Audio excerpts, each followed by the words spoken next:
Hi friends, today we are painting these simple and whimsical cherry blossoms. So let's go and I'll show you what to do. All right, so today I have my setup. I've got my dagger brush per usual. Use a round, use whatever you have. And I have my watercolor paper, 100% cotton. Again, use the paper that you have at home and don't stress about it. Right now I'm loading my brush with some brown and I'm using the pointy side of the dagger. You can use a thin brush if you prefer.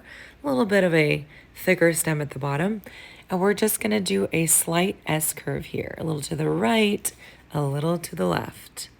And we'll just kind of end it there. You'll notice that I did kind of tiny little lines joining them together and versus doing one solid smooth line. And it just looks a little bit more rustic that way. And it's easier to make that S curve. So now I'm just going to add in some little stem parts where we're going to add our flowers. Just make them random. I'm not looking for symmetry here at all. So go ahead and put those marks down, whatever makes sense for you. I'm going to grab some of this reddish pink on my palette. My palette, for some reason, doesn't actually have a true red, and that's okay. We can use this pinkish color.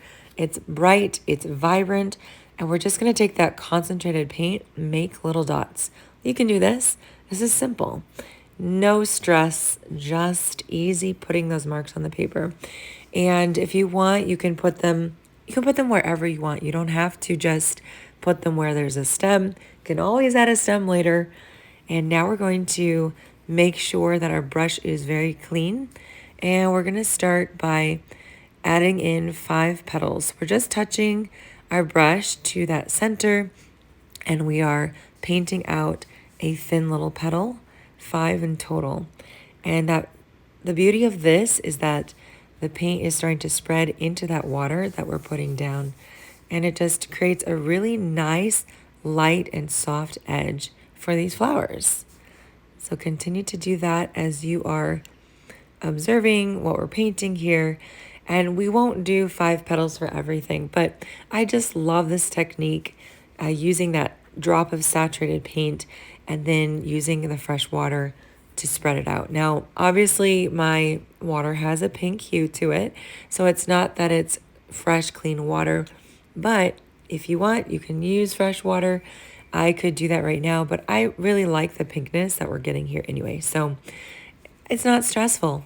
We're also not going to be doing any green leaves because if you look at cherry blossoms, you'll notice, at least at the time of when they're blooming, they don't have green leaves, which is very interesting to me, very curious. So I'm adding in some more little buds here with that nice, thick, saturated paint.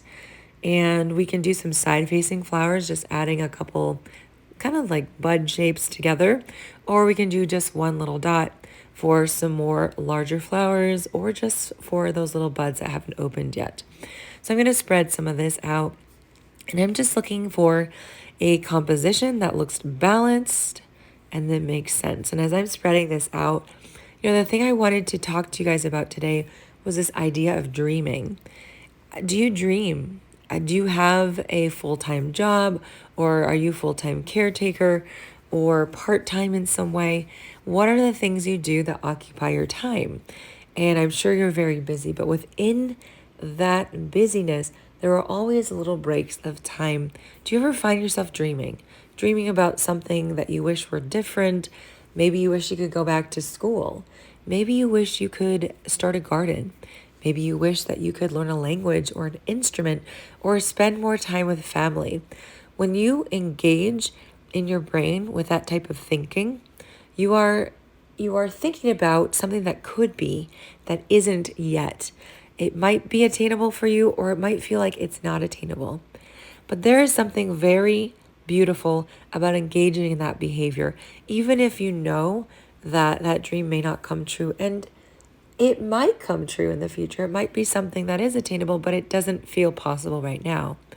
It's something that allows your brain to have a little bit of a break from the normal, from the nitty-gritty, and getting you into a space of possibilities. So if you aren't a dreamer yet, I encourage you to try to dream a little bit here and there and just see how it changes your demeanor and your emotions and your perspective. So we're going to continue adding in some buds here in this space and filling in this branch with that lovely pinkish reddish paint that I'm using. Of course, use any colors that make sense to you. And I want to encourage you to like this video if you are enjoying this so far. And if you don't mind hitting the subscribe button as well as the little bell that lets you know when I post again, I appreciate it so much. If you are interested in the bonus content I offer as an artist, I do teach watercolor on Patreon, and you can check that out. The link is in the description of this video.